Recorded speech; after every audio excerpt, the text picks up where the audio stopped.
Hello, everyone. It is now 5 p.m. here in France. I really wanted to thank each and every one of you for joining this webinar. Septodont is really pleased to welcome today Professor Malamed, who will give us a lecture about how to manage painless and successful dental anesthesia. So as you can see, all the mics are on mute, apart from Professor Malamed and mine. But if you have any question, please do not hesitate. You can use the chat at the right of your screen. We will have about an hour presentation, and then during about half an hour, Professor Malamed will answer the questions. Also, please note that this webinar will be recorded, so it will be available on our YouTube channel. And we will send you by email within 48 hours the slides that will be presented today. Again, thank you everyone for joining this webinar, and thank you especially Professor Malamed for what will be a very interesting presentation. The floor is yours. Thank you. Thank you very much, and welcome everybody. Unfortunately, of course, this is the reason we're here. The COVID-19 virus, which has basically shut down the entire planet Earth. And let me just start out by saying that I hope that every one of you, no matter where you are healthy and will remain healthy during the remainder of this ordeal, which hopefully will allow us to come back to a relatively normal type of living. I'm Stanley Malamed. I am a dentist, and I am actually a dentist anesthesiologist. But I haven't actually done dentistry since 1973. I'm a dentist anesthesiologist, and from 1973 until 2013, I was a professor of anesthesia at the University of Southern California School of Dentistry. I am a consultant to Septodont. This is a disclosure saying that I'm a consultant. I get paid from them. Okay, I have 3 textbooks, and I sincerely hope that everybody out there has all of my new editions in my book. The Malamed family would greatly appreciate that. But we're going to be dealing today with the book in the middle, which is the 7th edition of my handbook on local anesthesia. So to get to work, dentistry. Okay, what do we do? This restorative dentistry, let me call it bread and butter dentistry. This is the main thing we do. We take out decay, clean up a tooth, put in a restoration. We treat children, pediatric dentistry.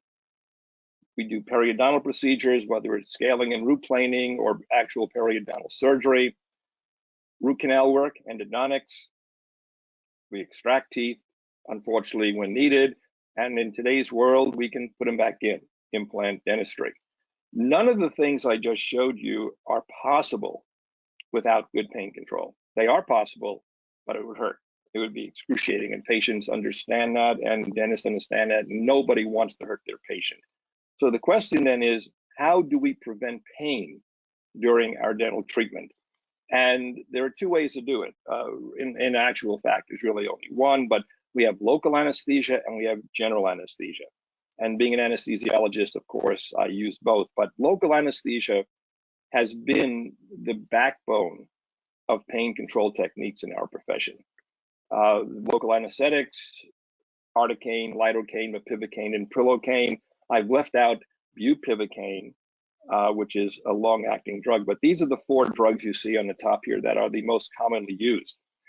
Local anesthetics are the safest and the most effective drugs we have in medicine for preventing and managing pain. And as I just mentioned, these are the 5 drugs that are available throughout the world in our dental profession: articaine, bupivacaine, lidocaine, mepivacaine, and prilocaine. One thing you have to note, I want to let you, for sure, you have to know that even though we have these 5 drugs, and I'll be talking about some of these medications, not every country has the availability of all of these drugs. The availability will vary from country to country. The same is true for sedation techniques. I will be briefly discussing this a little bit later on, but again, the availability of oral sedation, intravenous sedation, or inhalation sedation with nitrous oxide will vary depending upon where you're located. So please keep that in mind. These are local anesthetics, absolutely the most important drugs we have in our profession. And just to give you an idea as to how many or how much local anesthetic we use, and we are the primary users of the dental profession, much more so than the medical profession. But it is estimated, I went to the 5 major manufacturers of local anesthetics worldwide, and I got information how many cartridges they sell every year. Take a look at that number, 1 billion lidocaine cartridges a year. Articaine, 600 million, bupivacaine, 300 million, and smaller amounts of prilocaine and bupivacaine. But when you add this up, this adds up to almost 2 billion dental cartridges that we are using in our profession every year. And then you have to keep in mind that there are countries, and I know we have a lot of my friends here from India, where in some situations, local anesthetics are not used in cartridges, they're used in a multi-dose vial. So then it's a staggering amount of local anesthetic that is being used, and which to me basically is telling us how safe these drugs are. So in this animation, we have a patient who has a toothache on a maxillary molar. Every time that nerve impulse reaches the patient's brain, they feel pain. But what we just did on the lower right-hand side of the screen is we deposited local anesthetic at or above the apex of that tooth. And as the anesthetic drug diffuses into that nerve, the impulses get weaker and weaker. And eventually, as you see here right now, when the nerve is thoroughly saturated, we are blocking the nerve impulses and there is no pain. Local anesthetics are the most commonly used drugs that actually prevent the pain impulse from reaching the patient's brain. Problem, we have to inject them. Okay? And that is a problem because, well, patients don't like it. I mean, if you were to show a patient the 3 basic items of the dental armamentarium for local, what do we have? We have a cartridge, we have the syringe, and we have the needle. And money, I would bet on this every time, that of the 3 items, it's the needle that is most scary for that patient. So the act of receiving local anesthetic is perceived by the patient, and unfortunately by too many dentists, as the most traumatic part of the dental procedure. Patients don't like getting injections, the fear of being hurt, and dentists don't like giving the injection because they don't want to hurt the patient. So fear of the injection is a big problem that we have. So let me introduce right now Jennifer D. St. George. Jennifer D. St. George is actually from the United Kingdom, but she's been living in the United States, in Hawaii, lucky her, for many, many years. And she is a practice management consultant. She gives presentations on how to make your dental practice more productive. Published an article back in 2004, and that's the title, How a Dentist is Judged by Their Patients. And you can see on this slide, number 10 back in 2004 was a high standard of sterilization. I have a feeling, especially in today's world, that if this survey were repeated, this high standard of sterilization would be number 1 or 2 or number 3. That's how important this is going to become in the future. But this is the reason I'm actually showing you the survey, because the number 1 and number 2 most important things that a patient is looking for when seeking a dentist is a dentist who doesn't hurt, and the ability of that doctor to administer a painless injection. Both of these deal with pain. All right, so the question is, then, can we make a local anesthetic injection painless? And the answer is yes. However, we can't always guarantee it. There's no guarantee that every injection that we give is going to be painless. However, it is possible for us to make our injections more comfortable. So what you see here is called a visual analog scale, abbreviated as VAS. And this is one way when research is done on procedures that may or may not be painful, how, in quotes, the researchers or the scientists will evaluate pain. And pain, of course, is very subjective. However, on a scale of from 0 to 10, if you felt absolutely no pain, it's a 0. If it was the worst pain imaginable, it was a 10. And the way this scale is read, anything from 3 or lower is comfortable. And as you go to the right-hand side of the scale, it becomes more and more uncomfortable. But for purposes of comfort, on a VAS scale, 3, 2, 1, and 0 are considered to be comfortable. Okay, so let's just talk about some generalizations before I get into specifics. How do we make all injections more comfortable? Number one, we use topical anesthetic. Topicals work if you use them properly. And before you ask, what is the best topical, it doesn't matter.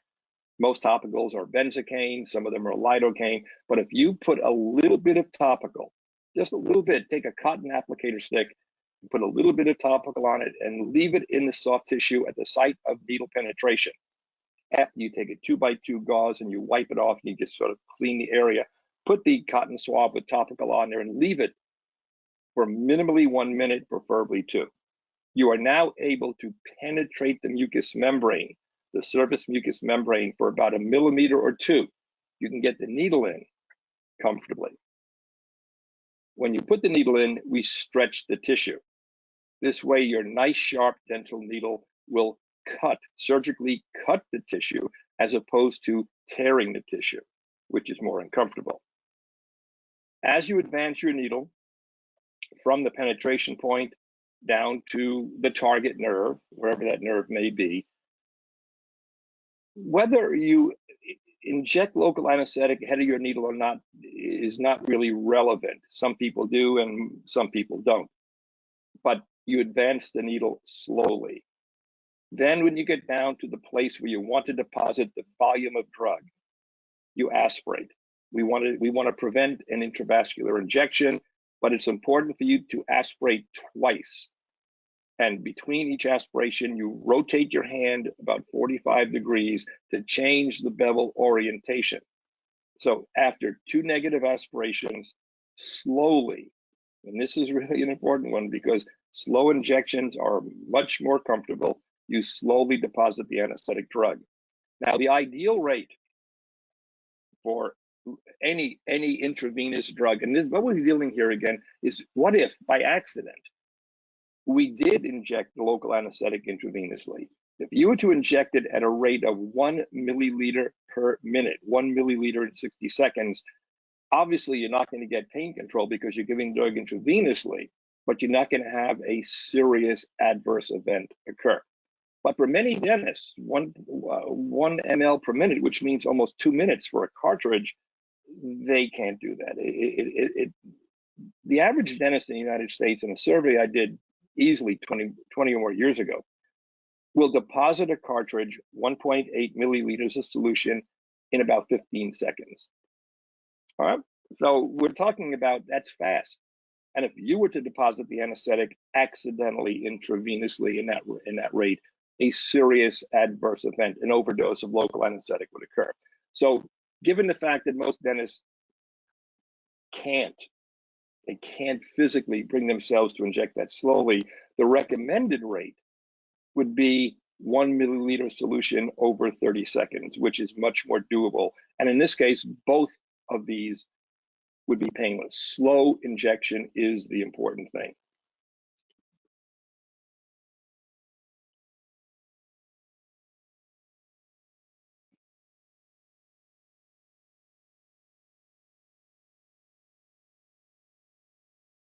Okay, with that introduction, what I want to do in this program is a couple of things. Number one, we're going to talk primarily about how to make local anesthetics more effective and more comfortable, and I'll be discussing the 3 items in the slide. And then we'll finish up with a discussion of how to improve our success rate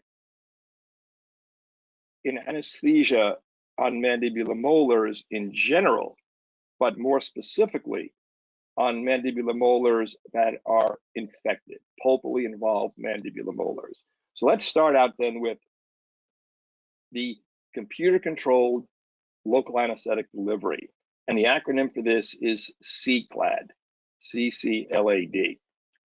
So as I mentioned just a couple of minutes ago, or maybe a minute ago, slow injections are much more comfortable than fast injections. Fast injections tear tissue, when you inject the drug slowly, it diffuses along tissue planes. However, there are two areas, and primarily the palate, where the tissue is so dense that you have to really exert a lot of pressure to get that drug in. And the same is true to a smaller degree with the periodontal ligament injection, the PDL injection, which some people may call the ILI or the intraligamentary injection.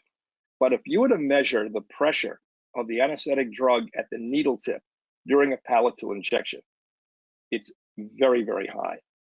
And that pressure is what produces a lot of the pain that occurs during these injections. So back in 1998, and this was the very first of these computerized devices, the wand, and that's the brand name, that was the brand name at that time, the wand was introduced in 1998. A friend of mine, Dr. Mark Hochman, who did most of the research on this, did a study back in 1997. It was published in the New York State Dental Journal, where 50 dentists administered palatal injections to each other. They got 2 injections, one with the computerized device, the wand, and the other with a traditional dental syringe. Using the visual analog scale, as you see here, okay, they evaluated what they felt. And you can see the green bars are the wand, the computerized device. The yellow bars are the same doctors getting a palatal injection with a traditional syringe. Quite honestly, you can see here that the lower numbers are with the computerized device. And this is the first study, 1997. There have been many studies published. I'm thinking in the literature going back to that time, almost 20, more than 20 years, probably about 20 to 30 papers evaluating these devices, and all of them, maybe with one exception, but all of them demonstrating more comfortable injections using a computerized device. So this is the latest version of the wand. It is called the STA wand, and STA stands for single tooth anesthesia. The wand is a device that will, you can see it right here, it sits on a tabletop, an instrument tabletop, and it's controlled by the foot pedal on the right-hand side of the screen, the black thing. You control the flow of anesthetic with a foot pedal. The syringe, if you want to call it the syringe, the wand itself, the delivery system, you see it here. To me, it looks like a saliva ejector with a needle on it. And if you think about this, you know, it's not as frightening to the patient as the traditional metal syringe or plastic syringe that some of you may be using. Now, again, it's a large device. It sits on your instrument table. It's a very popular device. But as time goes on, and this has been now 23 years, all electronics become miniaturized. I mean, think about the first cell phones back in the 1800s. You know, it's such a long time ago. They looked like a brick. They were large. And now our cell phones they're tiny and they do so much more. So the latest version of this is a device called the DentaPen. And this is the picture of one of my dental colleagues who was evaluating it. And he's giving here an infiltration in the maxillary anterior region. Simple device, simple to hold. I'm going to show you a little animation of how this device is used.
Okay, so that's the new device. And I just want to mention this, that I was involved in a research study that is going to be published later this year in Quintessence International, where we compared the STA wand to the DentaPen. And the conclusion very simply was that both of these devices enable the doctor to administer a more comfortable palatal injection. Again, on a VAS scale, we're talking numbers in the range of 1 or 2 or 3. I didn't say 0, 1 or 2 or 3, more comfortable, but there was no difference clinically between these two devices. So whether you want to go with the STA wand or the DentaPen, irrelevant in my way of thinking. And again, computerized devices do enable you to give any injection. You don't only use them for palates and PDL, but you can use these devices for any injection, and it will make your injections more comfortable. So that's our discussion of C-CLAD, computer-controlled local anesthetic delivery. So let's then move on to the local anesthetic on switch. Now, if you heard me in my prior presentation for Septodont, the last webinar, I did discuss buffering with you a little bit, and I want to go into a little bit more detail with you. Local anesthetics, any local anesthetic, which contains a vasoconstrictor, and epinephrine, of course, is the one that, adrenaline brand name, is the one that is used throughout the world. There are others also. But when a local anesthetic cartridge contains a vasoconstrictor, epinephrine, the solution is highly acidic. Now, how acidic is it? Well, what we have right here is a graph taking a cartridge of local anesthetic which contains epinephrine on the lower right, on the right. Let's start again. On the left-hand side of the screen, and you see the dotted red line, okay? That is the pH of the cartridge solution. When it's manufactured, it has a pH of around 5. Let's make believe this is lidocaine with epinephrine. pH of around 5. But as time goes on, and by the time the cartridge comes to you, it's manufactured, it's kept in storage for stability and sterility testing, it is then shipped out to a distributor somewhere. When the time it comes to you, its pH is usually well below 4. And as time goes on, at about 12 months, it's about 3.5, 18 months, a year and a half, it's close to 3. Very acidic. In fact, that's the reason I'm showing you on the right-hand side of the screen, the lemons. Lemon juice has a pH of around 3.3. And I don't think you would want to do this, but if you cut your finger and if you poured lemon juice on it, now why would you do that? Because it would burn. Well, local anesthetics, which contain epinephrine, when you put those first couple of drops in, if you're watching your patient's face as you do it, yeah, of course you're watching where you're putting the needle. But as I start depositing the drug, if you just look at the patient's eyes, they usually furrow their brow. Okay, they squint because they feel this burning sensation. It's painful. So can we make local anesthetic injections more comfortable? And the answer is yes, we can. I call this the local anesthetic on switch. Again, I use the term, we're going to buffer the anesthetic cartridge. What we're actually doing is we're changing the pH. We're going to alkalinize the local anesthetic. And what we're going to be doing is using something called sodium bicarbonate. That is the buffering agent. And by, well, you'll see in a moment, but by adding a little bit of sodium bicarbonate to our dental cartridge, we're going to raise the pH of the solution from 3.5 to the body's pH of just about 7.4. Okay, what are the benefits?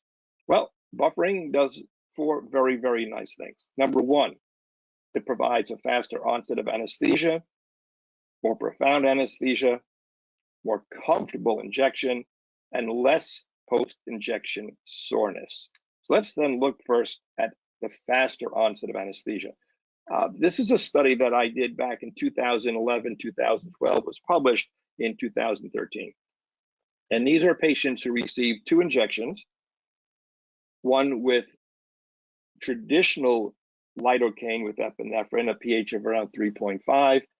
And then they got an injection of the same cartridge buffered to a pH of 7.4. This was a randomized, controlled, blinded clinical study. So neither the patient nor the doctor giving the injection, nor I was the observer, did not know what the patient got.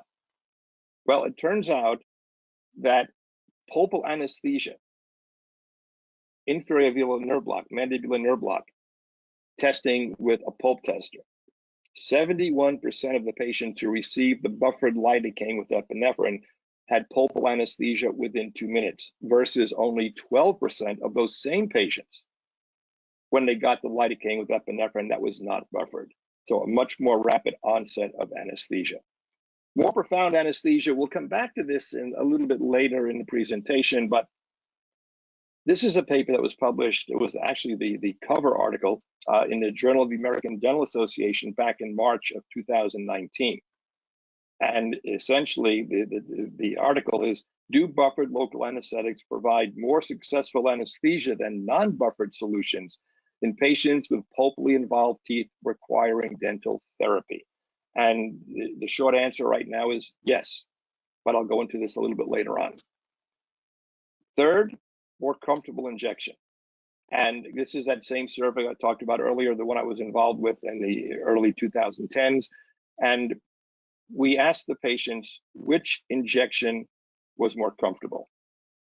And 72% of the patients, not knowing what they got at that time, preferred the buffered local anesthetic, and 11% preferred the control, the unbuffered local anesthetic. 16% felt no different. Nothing works all the time for everybody. Just keep that in mind. On the visual analog scale, 0 being I felt nothing, 10 being the worst pain imaginable, 6% of the patients who got the unbuffered lidocaine with epinephrine, 6% said they felt nothing, no pain whatsoever. 44% of the patients who got the buffered lidocaine with epinephrine, 0 on the visual analog scale. Buffering has been done in the medical profession for a very, very long time. And one of the primary reasons most physicians don't use local anesthetics, however, dermatologists, plastic surgeons, there are some other groups also, but mainly it's plastic surgeons and dermatologists. Injecting a local anesthetic drug into skin is very, very uncomfortable. I would equate it, because I unfortunately had to go through this a couple of times, to a painful palatal injection. So what they do, and they don't use cartridges. I mean, physicians don't use dental cartridges. We're fortunate to use cartridges, but they don't. They're using a multi-dose vial, as you can see here in the center. Primarily, they use lidocaine. Lidocaine 1%, lidocaine 2% with epinephrine. And on the left-hand side of the screen, they have sodium bicarbonate. And they mix it together in a plastic disposable syringe. And some of the studies that we looked at, they were using 30 parts lidocaine to 1 part of bicarbonate, 10 to 1, 5 to 1. But the results that they got were good and not so good. It really depended upon what the concentration was. But no serious adverse events occur. And that's something very, very important to understand, that buffering is not going to change safety. It's not going to change the duration of action of the drug. It's going to simply make the injection more comfortable if done properly. So this is how it's done in medicine. In dentistry, there are 2 products on the market today. On the right-hand side of the screen, a product called the Anutra local anesthetic delivery system, which essentially is the do-it-yourself product. You have, as you see here in the picture, a multi-dose vial of sodium bicarbonate. You have a multi-dose vial of local anesthetic, and you have a plastic syringe on the right-hand side of the screen that was designed for use with this system. On the left-hand side, you have the original buffering system in the United States, and that is from On Pharma. It is called Onset. Well, I know there are a lot of you out there who are not in the United States. And unfortunately, buffering systems today are only available in the United States. Now, if you're in your 20s or 30s and you're going to practice for another 20 years, the likelihood is that buffering systems are going to become available worldwide. But as the slide says, at this point in time, only in the United States are those buffering systems available. However, if you want to buffer, you still can. And you're going to do it the way the medical doctors do, except that we use cartridges. So what you're going to do is you're going to buy a bottle of sodium bicarbonate. You can go to a pharmacy, a chemist, whatever, buy that bottle. And you take what is called a tuberculin syringe, which is a 1 milliliter, 1 cc plastic syringe with very, very fine gradations. You put first thing you want to do is take out, with that plastic disposable syringe, you want to take out 0.2 milliliters of local anesthetic. Then you add the same amount of sodium bicarbonate to your cartridge. And now your cartridge pH has gone from 3.5 to 7.4, and you give the injection. So it can be done.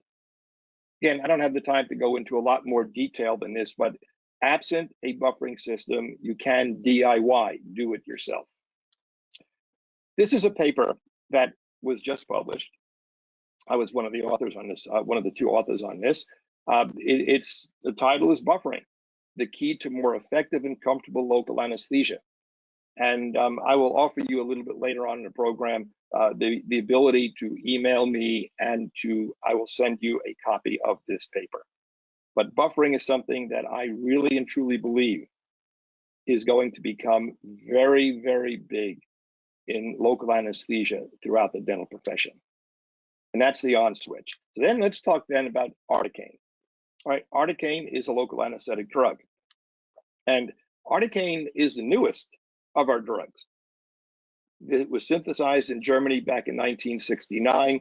As you can see on the left-hand side of the slide, the original brand name of this drug was Ultracaine. And it was a 4% local anesthetic with epinephrine either in a 1 in 100,000 or a 1 in 200,000 concentration. Articaine is still the only local anesthetic that was designed for use in dentistry. All the other drugs that we have originally were used in medicine. They came in a multi-dose vial, as the physicians I mentioned earlier use it. This drug is our drug. Articaine is available, as I just mentioned. The two most popular concentrations are 4% with epinephrine, 1 in 100,000, 1 in 200,000. But in some countries, and this is not in the United States or Canada, but in some countries, articaine is available with epinephrine 1 in 400,000. It's available as 4% plain. It's available as a 2% solution with epinephrine. Again, not everywhere, but the two primary are the articaine with 1 in 100 and 1 in 200,000 epinephrine. So articaine is classified as an amide local anesthetic. Okay, so if we look at lidocaine, mepivacaine, prilocaine, bupivacaine are classified as amides. And you can see on the right-hand side of the slide, the chemical formula for lidocaine. I've circled what is called the amide linkage. This is the chemical bond that all of the amide local anesthetics have in common. On the left-hand side of the screen, we have procaine. Procaine is one of the so-called ester type anesthetics. The original drugs that were used from, well, cocaine was 1886 until about 1948 when the first lidocaine was introduced. But in blue, that is the ester linkage. That is what every ester type anesthetic has in common. Take a look at articaine. Articaine, even though it's classified as an amide local anesthetic, is actually a hybrid. It has both an amide and an ester linkage. Now that confers some very interesting properties to articaine. Safety, in fact. This is an article by Wolfgang Jakob from Germany, where he evaluated the blood level, the plasma level of lidocaine and articaine. As the drug leaves the nerve, enters into the cardiovascular system, the drug needs to be metabolized, to be detoxified. And for amide local anesthetics, lidocaine on this slide, metabolism occurs in the liver. It has to diffuse to the liver. Articaine, like other ester type local anesthetics, is metabolized in the blood plasma.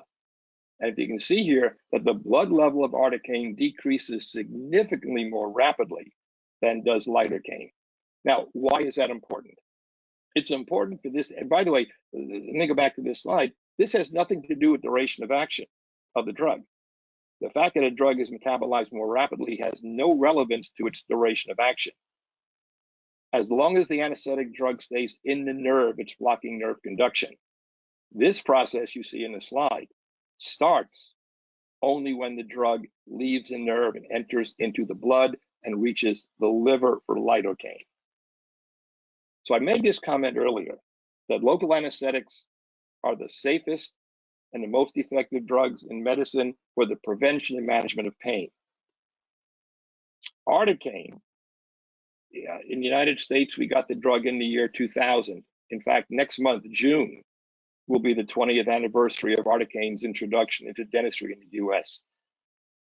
In the United States, in 2018, I'll show you more recent numbers in a moment, but at the end of 2018, articaine was now the #2 most used local anesthetic.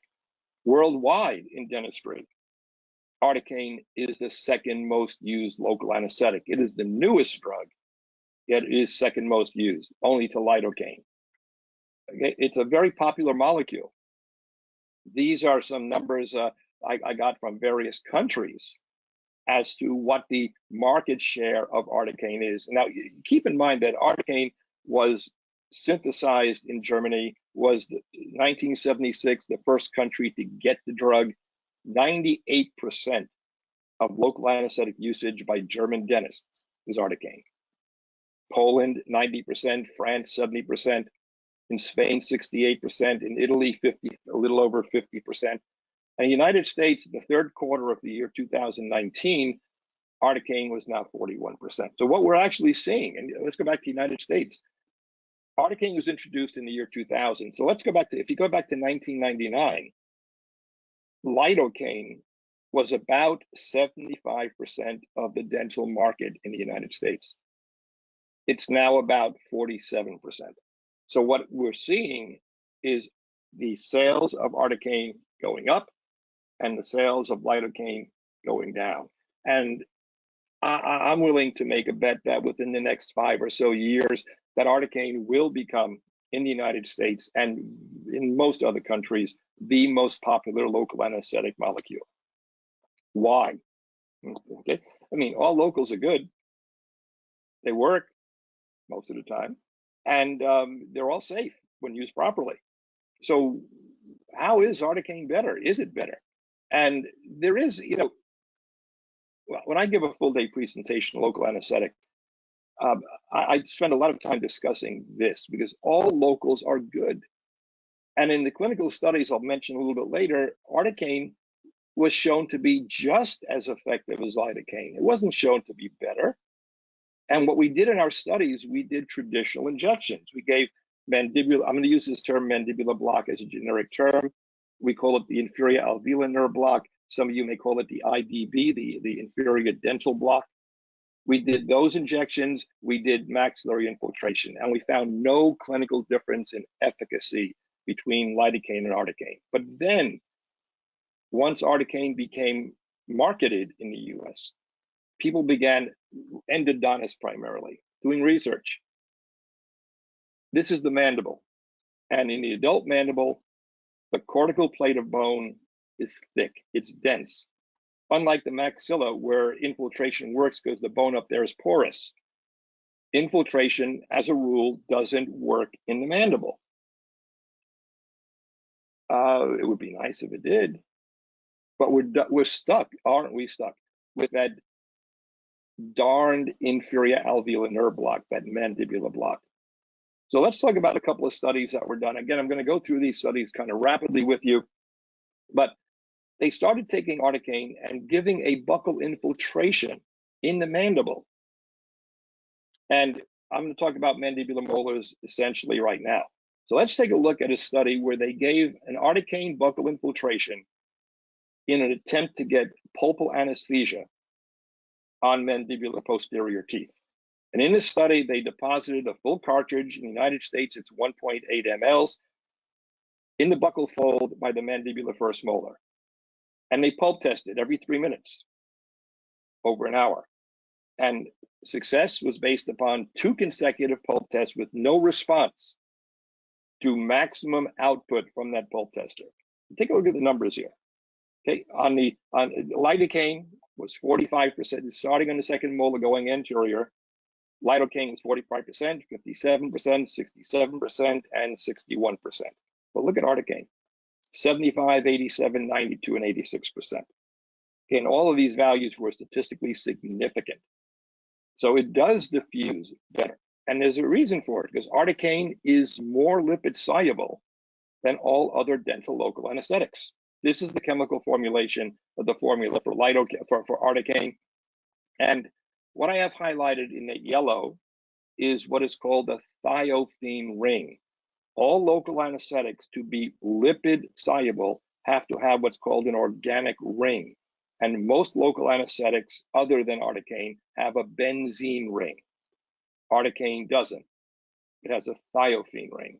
And thiophene is more lipid soluble than benzene. Simple. Articaine diffuses through soft and hard tissue into nerves more effectively than the other local anesthetics. All right, so that study was using articaine simply as an infiltration, nothing else being done. But let's take a look at this study. Again, this is one of many studies, but I wanted to talk about a study where they gave an inferior alveolar nerve block, lidocaine with epinephrine. It was done in the UK, so the epinephrine was 1 in 80,000 concentration. They gave a lidocaine inferior alveolar nerve block, and they then supplemented it with an articaine buccal infiltration by the mandibular first molar.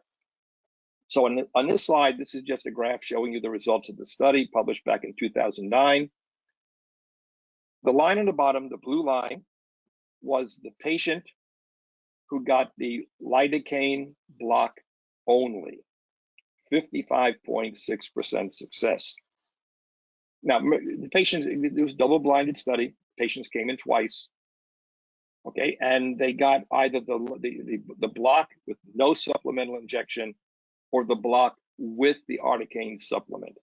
And on those patients, when they got the articaine supplement, the 55% success became 91%. That's the line on top of the slide. Now, if you go to the right-hand side of the slide, the study was stopped at 45 minutes. But if you notice that line, the lidocaine, the pink line, the red line, which is the articaine supplementation, at the end of the study in 45 minutes, there's still no indication of the anesthesia going away. But the study stopped at that time. In other words, you could keep on working and still have over a 90% success for pulpal anesthesia. So articaine, again, it's a wonderful molecule. It's a new drug. It will become, if it's not in your country right now, it will become probably, in my estimation, the #1 used local anesthetic in our profession. So then let's talk a little bit about mandibular molars. Those 6 teeth, if you will, but the 3 teeth here, they're a problem. Are they a problem? Well, this is a paper that was published back in 2006, and I like it because it was a simple survey of general dentists, okay, in a conservative dental therapy clinic. And this is the question, the way it was phrased in the study. How often do you encounter inefficiency of local anesthesia, both by infiltration and conduction, during manipulation of various tooth groups? Inefficiency means it hurt, it didn't work. And conduction anesthesia is what we also call nerve block anesthesia. Well, on the left-hand side of this slide, there are 121 dentists in the survey. The gray area are the maxillary teeth, incisors, canines, premolars, and molars. The brownish color on the bottom are mandibular teeth. And they asked the doctors, did you have a problem often, sometimes, rarely, very rarely, and never. Well, my two categories that I'm concerned with are often or sometimes. And take a look at this. Look at mandibular molars. This is, again, conservative dental treatment, no pulpal involvement here, no infection. 55% of these dentists, often or sometimes, admitted to having a problem achieving profound anesthesia on mandibular molars. Now, I'm looking over here on the lower right-hand side of the slide, that one person who made the comment that I never have a problem. Every time I give a lecture on local anesthesia, I ask if this doctor is present in the room. He or she is never there. I'm thinking perhaps that they are an orthodontist. They haven't given an injection ever. Okay, but again, 55% of these doctors do admit to having a problem often or sometimes on non-pulpally involved mandibular molars. But then let's add infection to this. Okay, let's add infection. Now, in that same survey, when I asked the doctors, given certain types of dental pathology, how often do you have a problem? And if you look at the categories going across the very top, almost always, often, sometimes, rarely, and never. So let's take a look at those first three columns. I almost always have a problem, I often have a problem, and I sometimes have a problem. Exacerbated chronic pulpitis, 69% of the doctors. Acute pulpitis, which is called symptomatic irreversible pulpitis, 74% of these doctors, almost always, often, and sometimes have a problem achieving pain control. So we call this the hot mandibular molar, probably the most difficult situation for any dentist when it comes to achieving profound pain control. And there are reasons for it. We have the effect of inflammation on local anesthetics. We have the effect of infection, which lowers the pH. The tissue is now no longer 7.4 pH, it's a much lower pH, which means the anesthetic drug will not be as effective. Here's a patient, today is the 26th of May, when they come into your office and you ask them, when did it start hurting? And they mention January. Okay, they've been in pain now for 3-4 months. Well, why are you here this morning at 7 a.m., which is when they usually show up? Because, doctor, in the last 3 days, I haven't been able to sleep. The pain's become excruciating. And if you look at the bottom, fear of dentistry. And that's the reason this patient is in trouble in the first place. If they had come to see us in January when they had a little twinge on that tooth, would have given a local, would have cleaned out the tooth, put a restoration in, and the problem's over. There is no problem. But when you take each of these items and add them up, including that fear of dentistry, this becomes the biggest challenge we have in our profession. So let's then, I'm gonna have to do this quickly, but talk about how can we improve our success rate. We're never gonna get to 100% success. Keep that in mind. But the first thing we wanna do is break that pain cycle and treat the infection. Take away the infection, break the pain cycle, and we have a better chance of achieving profound anesthesia. So antibiotics, if indicated for infection, analgesics, the NSAIDs, ibuprofen or paracetamol, which is in the United States, it's called acetaminophen. These are the best drugs we have, but break that cycle. Then select your favorite technique. Okay, again, even though I have the incisive nerve block here for the premolars, canine incisors, I'm dwelling on mandibular molars. So we have a bunch of options here. And we'll come back to these, but most of you are going to continue to use a traditional inferior alveolar nerve block. That is the most common technique. Sorry, I made a mistake. Okay, so number one is technique. Number two is articaine. As I mentioned earlier, articaine is a better drug. And I would recommend that you use articaine by inferior alveolar nerve block. But what I want you to notice here, though, it says 2 cartridges. Okay, in other words, when you give your block, whether it's Gauge-Gates or inferior alveolar nerve block, articaine, it says in parentheses buffered. I like buffering. Articaine, give one, go back and give a second one. This again on the mandibular molar that is infected. In a non-infected tooth, one cartridge is more than enough. But when the tooth is infected, I would recommend going with 2 cartridges at the onset. Okay, with every technique you're going to use. But this next slide is really important. Regardless of what drug you're using for the block, I mentioned articaine, you can use lidocaine, mepivacaine, prilocaine. But when you finish the block, the 2 cartridges, take articaine, infiltrate about a half a cartridge in the buccal fold at the apex of the tooth being treated. And I showed you this earlier. This is that study where a 55% success rate became 91%. Now, keep in mind that this study here was not done on infected teeth. So the numbers you're going to see are not going to be as good as this. But whatever your number is for your lidocaine, mepivacaine, prilocaine, articaine, IDB, mandibular block all by itself, the blue line, okay, the articaine buccal infiltration is going to increase your success rate. It may not get to 91.7%, but it will be better than the 55.6 that we see on this slide. So number 3 is buffering. Okay, now this is the paper I showed you earlier, but what I want to show you is the conclusion in the study. Again, the paper, let me read it again. Do buffered local anesthetics provide more successful anesthesia than non-buffered solutions in patients with pulpally involved teeth requiring dental treatment? And the conclusion, this investigation revealed that buffered local anesthetics are more effective than unbuffered local anesthetics when used for mandibular or maxillary anesthesia in pulpally involved teeth. Buffered local anesthetics have a 2.29 greater likelihood of achieving successful anesthesia. Some other options: the periodontal ligament injection, again, also called by some of you the intraligamentary injection, the ILI.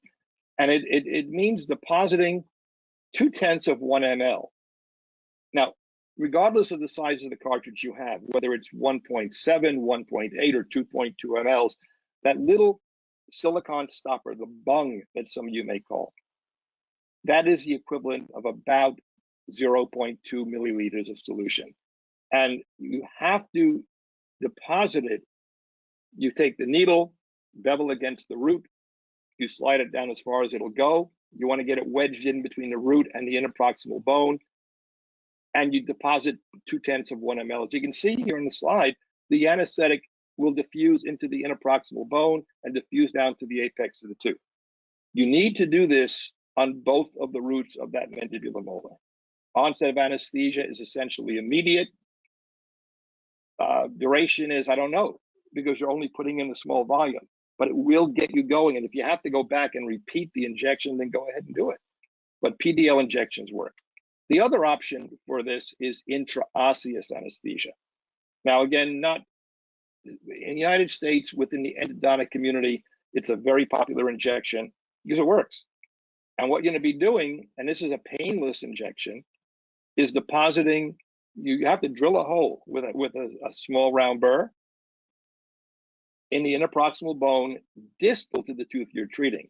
So if we're treating this mandibular first molar, we're going to drill that hole distal to it between the first and second molars. The only anesthesia you need to make this painless is infiltration of that soft tissue. Once you drill the hole, you put the needle in, you deposit about 1/2 to 2/3 of a cartridge very, very slowly. And that is very, very important, very, very slowly. And you can see here that if you start treating that mandibular first molar and you start stimulating that nerve, well, the nerve impulse cannot get to the patient's brain because the anesthetic drug is blocking it. Very effective in the endodontic situation. And then sedation. Of all the sedation techniques, again, if you heard me on my first webinar, nitrous oxide is the one. And especially in a situation like this, because keep in mind that we have a patient who's in this endodontic problem because of their fear of dentistry. Nitrous oxide relaxes the patient. But in addition, it also raises the pain threshold. So if your block failed, it's not going to be of any help.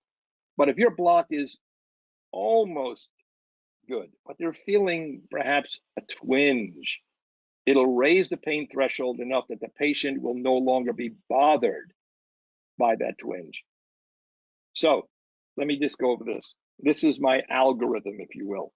We're going to start out with either a Gauge-Gates or an inferior alveolar nerve block using 2 cartridges, preferably buffered local anesthetic of either lidocaine, bupivacaine, or articaine, following it immediately with a buccal infiltration at the apex of the first or second molar, whichever one you're doing, with a half a cartridge of buffered articaine.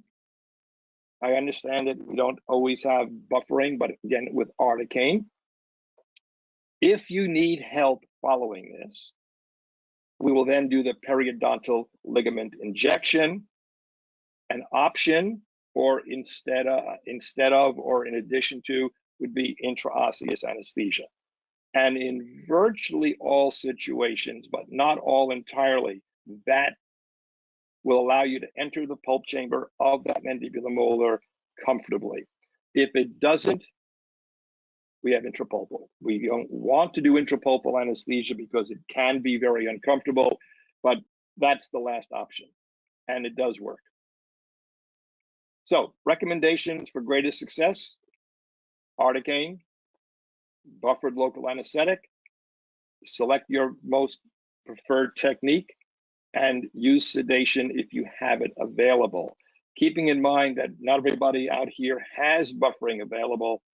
So logically, number 1 is articaine. Number 2 is select your most preferred technique, the one that works best in your hands. And number 3, please keep in mind that these patients are dental phobics. That's why they're in this situation in the first place. And of all the sedation techniques there are, inhalation sedation with nitrous oxide oxygen, if it's available to you, use it on this patient. So let me just finish up with this, begging you, if you will. Please start using articaine by buccal infiltration. You're going to see, give your block, use your articaine. You're going to see a dramatic increase in your success rates. And when it becomes, if it is available, United States, or when it becomes available overseas, or DIY, do it yourself, I strongly recommend buffering all mandibular injections. This is my email address, malamed@usc.edu.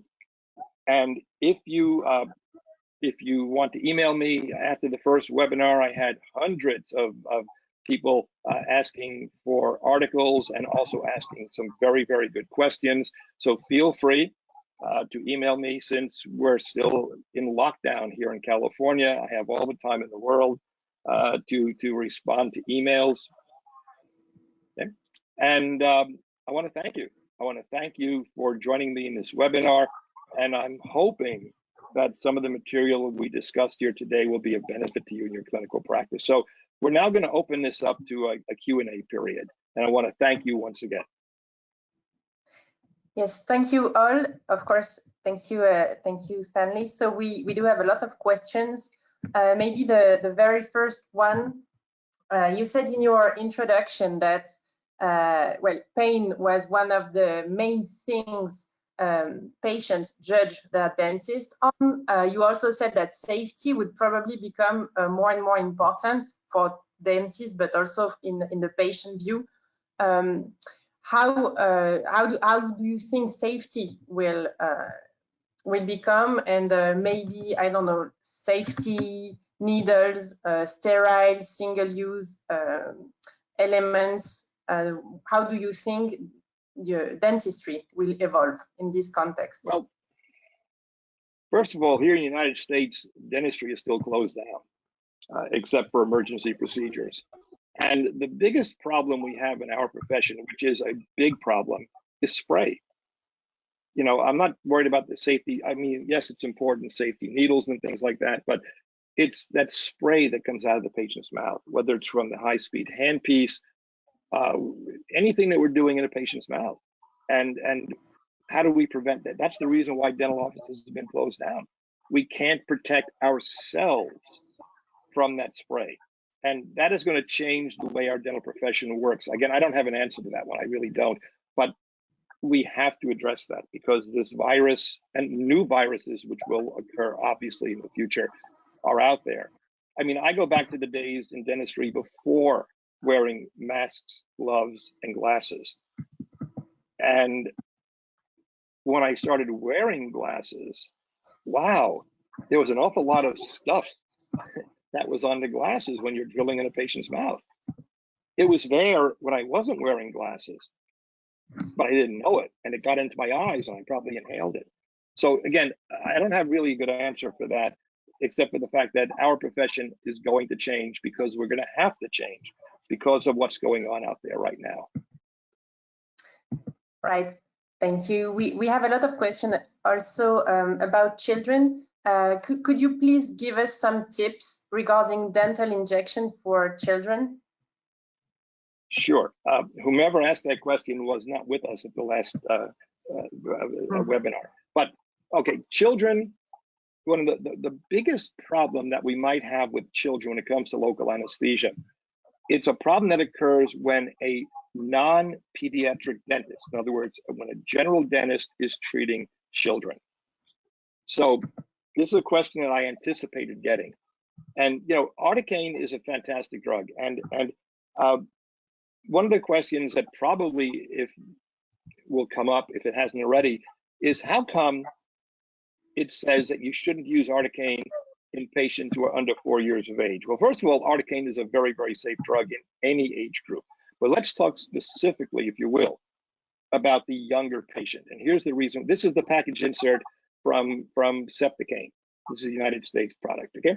And it says the indication: Septodont is a combination of articaine and amide local anesthetic and epinephrine, a vasoconstrictor, indicated for local, infiltrative, or conduction anesthesia in both simple and complex dental procedures. And here's the important part: in adults and pediatric patients 4 years of age and older. Okay, so let's talk about the safety of local anesthetics in children, specifically using articaine, as it says here, 4 years of age and older. In the late the United States got the drug in June, articaine, in June of 2000. So to get a drug approved in the United States by the Food and Drug Administration, the FDA, you have to demonstrate to them that a drug is both safe and effective. And I was involved in the clinical studies that were done. There were 29 dental schools in the United States and the United Kingdom involved in the studies. And these are the 3 papers that we had published. One is, these were published in the year 2000 and 2001. 2 of them in the American Dental Association Journal, and the one on the right-hand side of the screen in the Journal of Pediatric Dentistry.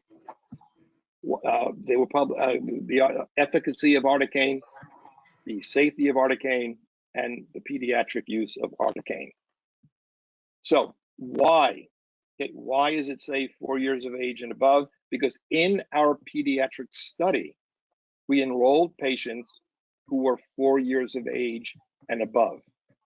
Okay, and this is what it says. It says that articaine was approved for the age of 4 years and above. And the reason is we proved to the FDA that articaine is safe. We didn't enroll patients who were 3, 2, and 1. We did not do that. So there was no clinical proof that articaine is safe and effective in that age group. So the question is, can articaine be administered to children who are under the age of 4? And it says here, yes, absolutely yes. Now, I want you to keep one thing in mind. I'm in the United States, so what I'm dealing with now is, in quotes, legalities in my country. Using articaine on a 3-year-old or a 2-year-old is called an off-label use of a drug. And this is, again, the United States. For a drug to, I'm going to read most of this to you, but it is important to know that before a drug can be approved, the drug company must submit clinical data and other information for the FDA to review. The company must show that the drug is both safe and effective for its intended uses. Safe does not mean that the drug has no side effects. All drugs have side effects. Instead, it means that the FDA has determined that the benefits of using the drug for a particular use outweigh the potential risks. Benefit outweighs the risk. Many people may be surprised to know that the FDA regulates drug approval, not drug prescribing. A doctor is free to prescribe a drug for any reason that they think is medically appropriate. On the bottom, off-label use is so common that virtually every drug is used off-label in some circumstances. Let me go back to that one statement. The FDA regulates drug approval, not drug prescribing. Once a drug is marketed, a doctor, whether it's a medical doctor or a dental doctor in the United States, can use that drug as they see fit. So let's look at an article that goes back now to 1989 in Canada. Canada got the drug in 1986, and it was approved for the age of 4 years and above. Gerald Wright, Canadian, he's a professor and pediatric dentist in Canada, did a paper. It was published in 1989 in the journal Anesthesia Progress. A retrospective survey reports the use of articaine hydrochloride as an anesthetic in children under 4 years of age. The data was collected by a record audit in 2 pediatric dental offices. Articaine was administered to 211 patients under the age of 4, 29 having additional administrations of the drug. So they got not one articaine injection, they got more than one articaine injection. And in some instances, the dosages of articaine given exceeded the recommended concentration for older children. No systemic adverse reactions were noted on the charts or known to the clinicians. This report provides initial evidence of the use of articaine in children under 4 years of age. So the answer is yes. Yes, articaine is safe. Now I want to explain why. When it comes to local anesthetics in children, the major adverse event consideration is overdose. The new term for this is local anesthetic systemic toxicity, which is abbreviated as LAST. And most of these adverse events occur when the local anesthetic is administered properly. In other words, intravenous injection obviously would not be proper, but giving it properly following 2 negative aspirations, injecting slowly, it's putting in too much. And it occurs most often in a patient who weighs under 30 kilos, which is 66 pounds. Local anesthetic overdose, local anesthetic systemic toxicity. As I showed you earlier, okay, the amide local anesthetics, the lidocaine, mepivacaine, prilocaine, they block nerve conduction. They stop working when they diffuse into the cardiovascular system and are taken away and are metabolized in the patient's liver. Articaine, 95% of its metabolism occurs within minutes of leaving the nerve.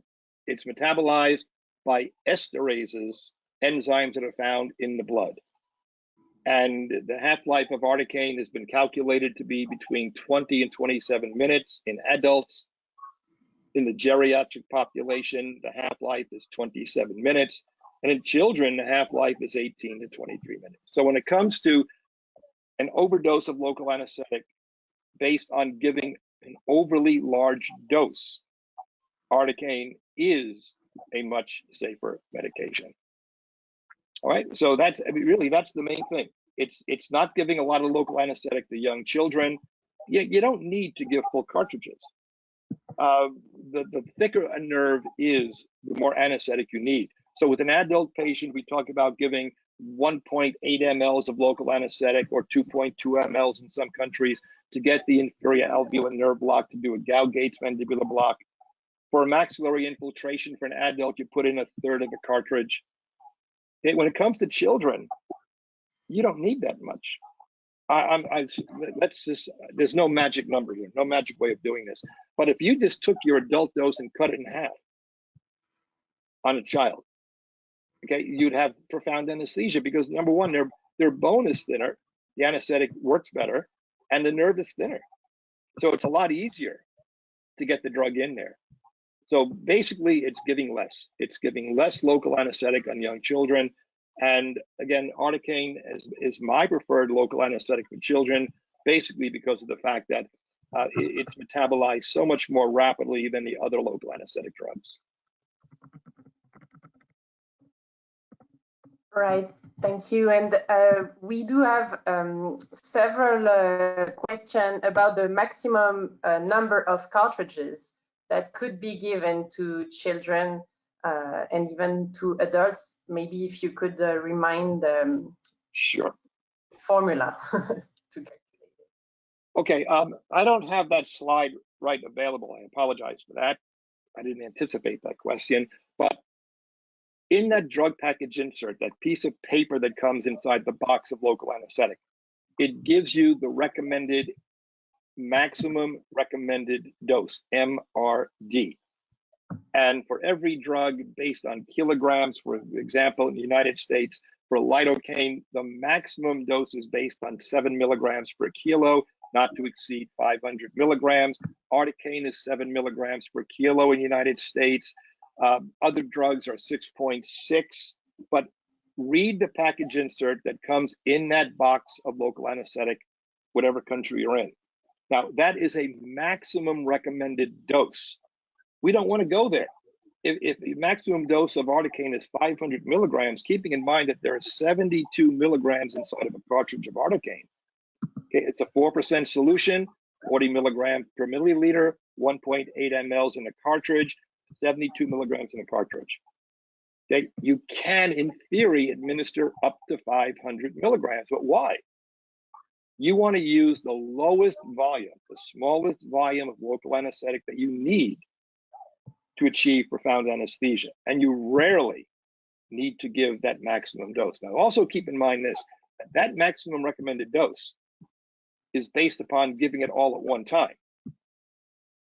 And I can't imagine why you would do that.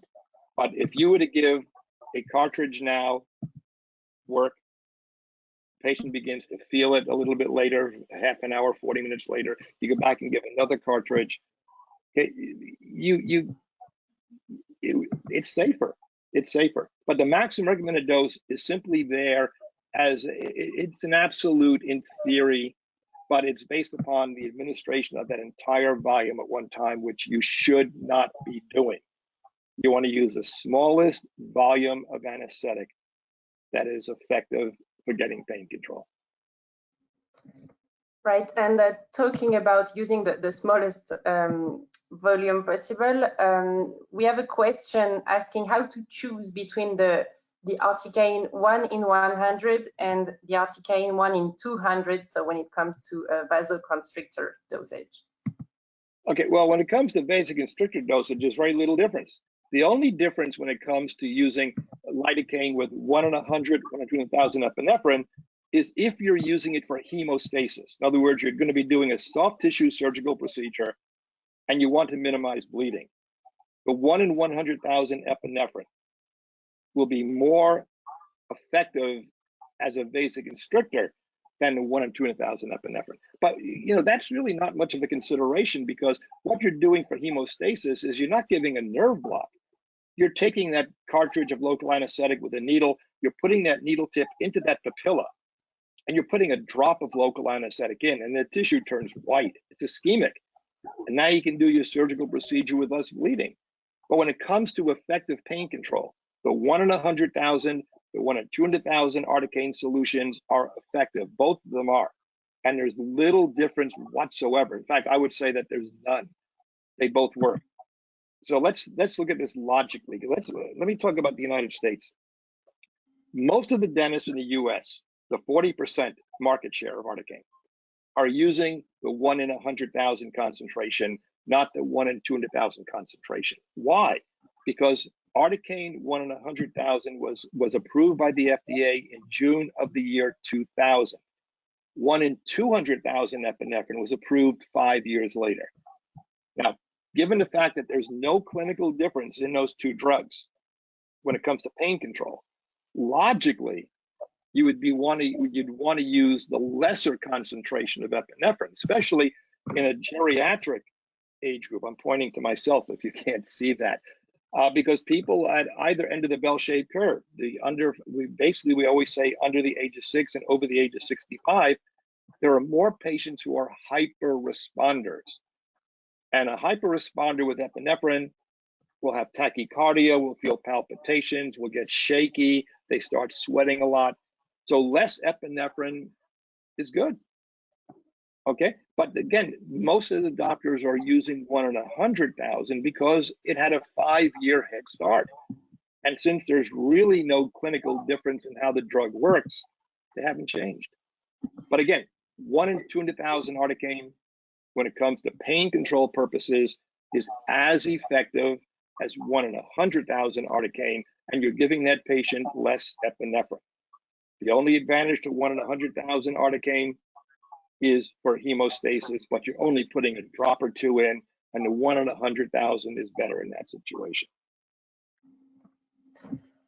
Thank you very much. So we do have maybe 15 questions about articaine and nerve block, articaine and neurotoxicity, and of course paresthesia. Even one of the dentists saw that you do have a slide about that. So could you please comment this slide?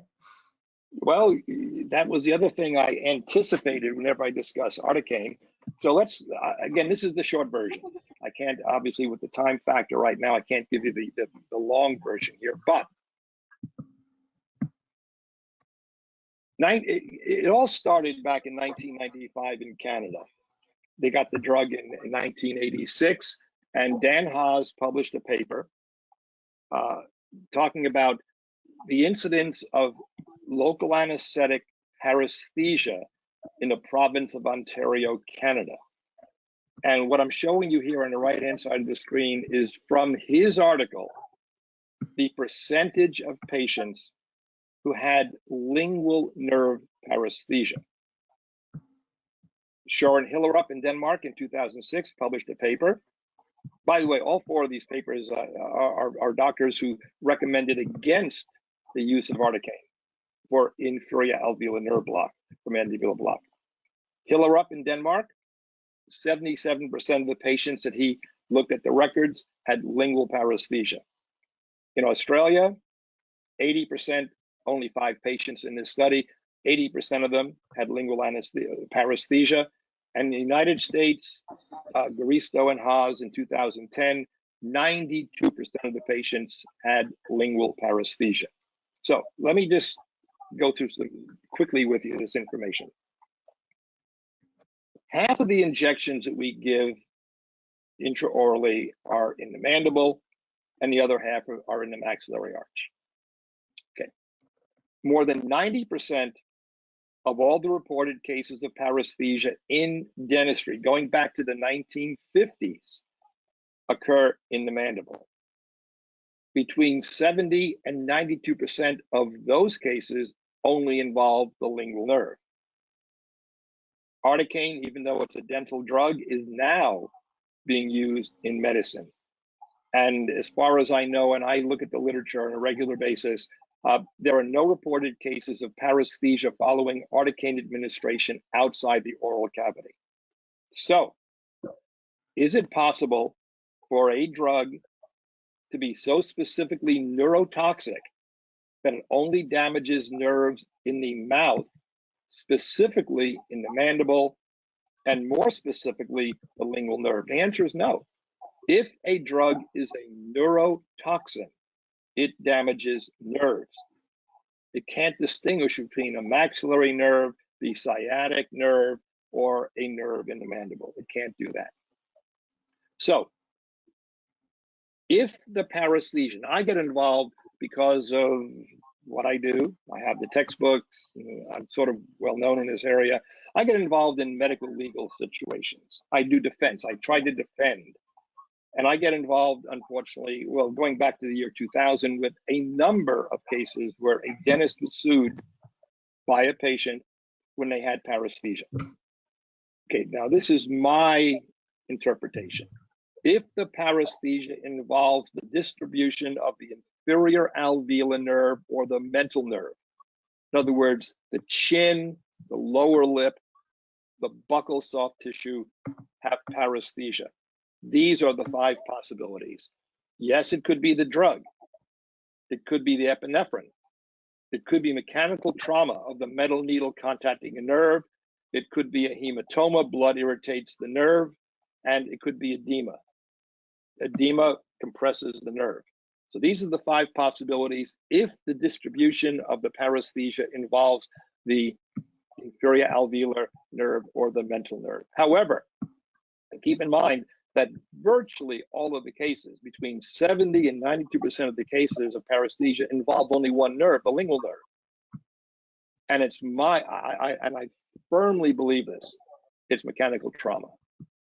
And very often this happens when a patient, as you're administering your local anesthetic, as you're advancing your needle through that soft tissue, the patient jumps. And when they jump, we normally stop, we take out the syringe and we ask them what happened. And the patient will then say to us, I felt an electric shock, or they use the word a zap. Okay? Yeah, mechanical, the metal needle contacting that lingual nerve. So, Professor Dr. Stanley Malamed, if it's only the lingual nerve, it's mechanical. It is not chemical. Another way of looking at this is how much volume, if it is the drug, how much volume of local anesthetic are you depositing specifically to anesthetize the lingual nerve, and how much are you depositing of that cartridge for the inferior alveolar? And the answer is you're putting in the vast bulk. If it's a 1.8 ml cartridge, you're putting in 1.5, 1.6 mLs to get the inferior alveolar nerve. You're putting in a couple of drops, if any, for the lingual nerve. And if it was due to the drug, okay, you would expect to see that the inferior alveolar nerve distribution, the chin, the lower lip, the buccal soft tissue would be anesthetized, but that's not the case. In clinical practice, it's almost always the lingual nerve. It's mechanical, not chemical.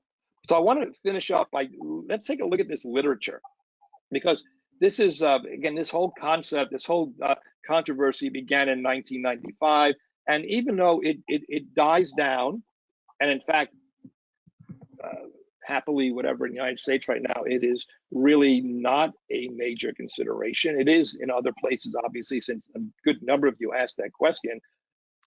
You cannot do clinical studies on damaging nerves on human beings. It's unethical. So what is done in research is a precursor nerve cell. It's abbreviated SHSY5Y. This is a precursor nerve cell, and it's been used in research to determine drug toxicity. So I'm going to just go through a couple of papers quickly with you, give you the results. This paper was published in a medical anesthesiology journal, Anesthesia and Analgesia. One of the, other than anesthesiology, this is the second most read, looked at, respected anesthesia journal. And the study was entitled The Comparative Cytotoxic Effects of Different Local Anesthetics on a Human Neuroblastoma Cell Line. And the conclusion was, our results suggest that among local anesthetics commonly used in dentistry, articaine and ropivacaine. Ropivacaine is a drug like bupivacaine, long-acting, that really is not used in our profession. So our results suggest that among local anesthetics commonly used in dentistry, articaine had the least neurotoxic effects in our study of SHSY5Y studies after exposure corresponding to dental practice. In a paper published in the Journal of Dental Research, this is actually an abstract. The full paper was published in the journal Anesthesia Progress in 2018. The paper was the effects of lidocaine and articaine on neuronal survival and recovery. In summary, articaine did not produce a prolonged block of neuronal responsiveness or increase in toxicity as compared to lidocaine. The corollary that articaine does not produce a prolonged loss of responsiveness or cell death as compared to lidocaine under these conditions is perhaps the most relevant conclusion. And there are other papers I don't have the time to go into right now, but the clinical research does not show that articaine is more neurotoxic. There's no scientific evidence. You know, all of the studies, all the papers that have been published are not studies. If you look at them carefully, they are all case reports, individual case reports or composite case reports. And when it comes to scientific validity, the case report is the bottom of the barrel. Okay, randomized controlled clinical studies are much more scientifically valid. There are no scientific studies that show that articaine is or does have a higher rate or risk of paresthesia. Thanks. So that was very clear, I believe. So we still have 5 minutes, maybe let's say the last two questions. One is about topicals. Do you still use spray anesthesia or maybe more generally topicals before the shots? Well, I mentioned earlier that we use topical. I strongly recommend the use of topical, whether it's a spray or a gel. It doesn't really matter. The only problem I have with a spray is, you know, if you take a gel of topical, as I said earlier, put a little bit on the end of a cotton applicator stick, and after drying the soft tissue in the mouth with a 2x2 gauze, you leave it there for 2 minutes. That's my preferred. But the problem I have with some sprays is that you can just press it down and it just keeps on administering the drug. And even though with some of the local anesthetics used for topical, an overdose is not easy to achieve. If you have a spray, in fact, here, let me do this. I'm going to pick up, this is a make-believe it's a topical anesthetic. It has to be the air compressor for my computer cleaning. If I do this, I'm putting a lot of drug in. And that's the problem. Okay, you want to limit the amount of local you're putting in, whether it comes to topical or the injectable drug. That's why I prefer the gel. If you want to ask me which gel I prefer, the answer is I don't care. They work. You know, I recently had some dental work done, and I believe in topical. But when people tell me that this topical tastes like cherry or it tastes like chocolate, it doesn't. It doesn't. Topicals are okay. They work, but the taste is something that is not that great. But if you use topical properly, by putting just a little bit on the tip of that cotton applicator stick, they don't taste it. If you put a lot on, like going into a ice cream store and getting 3 scoops of ice cream, when you put that lot of topical in the patient's mouth, it'll liquefy. And when you start tasting the topical, it doesn't taste good. But you shouldn't taste the topical if you put just a small amount on. But topicals do work.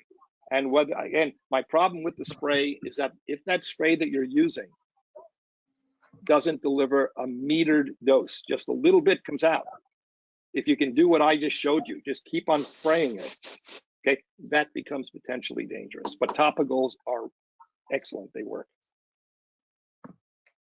Thanks. And to finish with, there were some questions about the C-CLAD, so the electronical syringes.